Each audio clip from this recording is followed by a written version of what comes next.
ಎಲ್ಲರಿಗೂ ನಮಸ್ಕಾರ. ಆಗ್ನೇಯ ಶಿಕ್ಷಕರ ಕ್ಷೇತ್ರಕ್ಕೆ ನಡೆದ ಚುನಾವಣೆಯಲ್ಲಿ ಮತ ಹಾಕಲು ಸಾಲಿನಲ್ಲಿ ನಿಂತಿರುವ ಮತದಾರರು. ಪಾವಗಡ ತಾಲೂಕಿನ ಆಗ್ನೇಯ ಶಿಕ್ಷಕರ ಕ್ಷೇತ್ರಕ್ಕೆ ಚುನಾವಣೆ ಆರಂಭದಿಂದಲೂ ಮತದಾನ ಬಿರುಸಿನಿಂದ ಮತ್ತು ಶಾಂತಿಯುತವಾಗಿ ನಡೆದು 95.14% ಮತದಾನವಾಗಿದೆ. ಪಾವಗಡ ತಾಲೂಕು ಕಚೇರಿಯಲ್ಲಿ ಒಟ್ಟು 803 ಮತದಾರರು ಮತದಾನ ಮಾಡಲು ತಹಸೀಲ್ದಾರ್ ನ್ಯಾಯಾಲಯದ ಕೊಠಡಿಯಲ್ಲಿ ಸ್ಥಾಪಿಸಿದ ಮತಗಟ್ಟೆ ಬೂತ್ 1ರಲ್ಲಿ ಪುರುಷರು 302 ಹಾಗೂ ಮಹಿಳೆಯರು 84 ಜನ ಮತ್ತು ಗ್ರೇಡ್ 2 ತಹಸೀಲ್ದಾರ್ ಕೊಠಡಿಯಲ್ಲಿ ಮತಗಟ್ಟೆ 2ರಲ್ಲಿ 297 ಜನ ಪುರುಷರು 81 ಜನ ಮಹಿಳೆಯರು ಒಟ್ಟು 764 ಜನ ಮತದಾರರು ಮತ ಚಲಾಯಿಸಿದ್ದಾರೆ. ಅಭ್ಯರ್ಥಿಗಳ ಪರ ಪ್ರಚಾರ ಮಾಡುವವರು ಮತದಾರರನ್ನು ಕೊನೆಯ ಕ್ಷಣವರೆಗೂ ಓಲೈಸುವುದನ್ನು ಕಾಣಬಹುದಾಗಿದೆ. ಸೋಮವಾರ ಸಂತೆ ದಿನವಾಗಿದ್ದರಿಂದ ಮತ್ತು ತಾಲೂಕು ಕಚೇರಿಗೆ ಸಾರ್ವಜನಿಕರ ಪ್ರವೇಶ ನಿರ್ಬಂಧ ಮಾಡಿದ್ದರಿಂದ ಸಾರ್ವಜನಿಕರಿಗೆ ತೊಂದರೆಯಾಗಿದ್ದು ಮತ್ತು ತಾಲೂಕು ಕಚೇರಿ ಎದುರಿಗೆ ಬಳ್ಳಾರಿ ರಸ್ತೆಯಲ್ಲಿ ಶಾಮಿಯಾನ ಹಾಕಿ ಅಭ್ಯರ್ಥಿಗಳ ಪರ ಪ್ರಚಾರ ಮಾಡುವವರ ವಾಹನಗಳು ಮತ್ತು ಮತ ಚಲಾಯಿಸಲು ಬಂದವರ ವಾಹನಗಳನ್ನು ನಿಲ್ಲಿಸಿದ್ದರಿಂದ ಸಾರ್ವಜನಿಕ ವಾಹನಗಳ ಸಂಚಾರಕ್ಕೆ ಕಿರಿಕಿರಿ ಉಂಟಾಗಿದ್ದು ತಹಸೀಲ್ದಾರ್ ಸಂತೋಷ್ ಕುಮಾರ್ ಚುನಾವಣಾ ನೇತೃತ್ವವನ್ನು ವಹಿಸಿದ್ದರು. ಈ ವಿಡಿಯೋ ಇಷ್ಟವಾದರೆ ಲೈಕ್ ಮಾಡಿ, ಶೇರ್ ಮಾಡಿ, ಕಾಮೆಂಟ್ ಮಾಡಿ, ಸಬ್ಸ್ಕ್ರೈಬ್ ಮಾಡಿ. Thank you for watching my channel.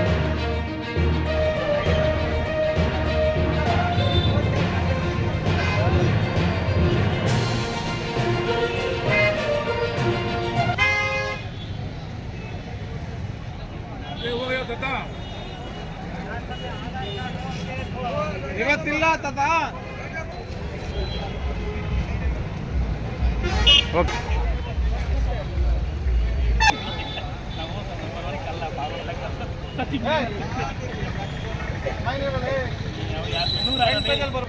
ನ್ಯೂಸಲ್ಲಿ ಬರ್ಬೇಕು ನಾನು.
ಮಾಡ್ತಾರಲ್ಲ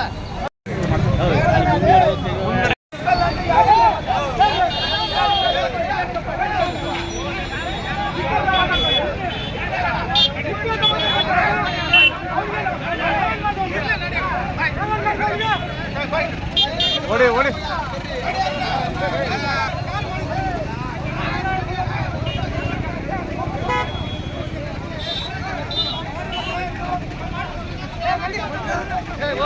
Hey!